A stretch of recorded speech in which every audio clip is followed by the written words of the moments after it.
यानंतर विविध क्षेत्रात उल्लेखनीय कार्य करणाऱ्या महिलांचा मान्यवरांच्या हस्ते आपण सन्मान करणार आहोत आणि त्यांचं कार्य आपण एव्ही मधून पाहणार आहोत। सर्वप्रथम आहे केया हटकर।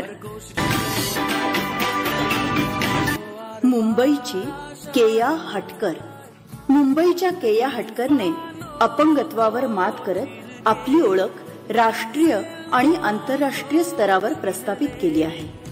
तिची डान्सिंग ऑन माय व्हील्स आणि आय एम पॉसिबल ही पुस्तकं जागतिक स्तरावर नावाजली गेली आहेत। 13 वर्षाच्या केयाने 2 वेळा राष्ट्रीय पुरस्कार पटकावला आहे। तिचे साहित्य 26 देशांमध्ये लोकप्रिय ठरले आहे। अशा लेखिकेचा जागतिक महिला दिनानिमित्त सन्मान करताना आम्हाला अत्यंत आनंद होत आहे।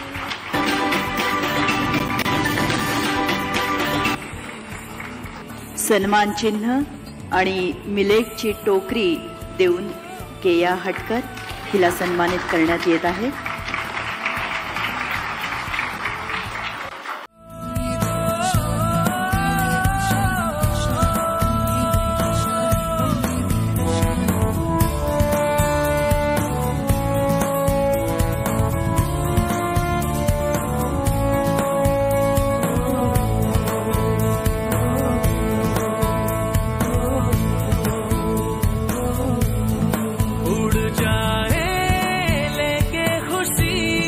अपने संग तुझको वहाँ जन्नत से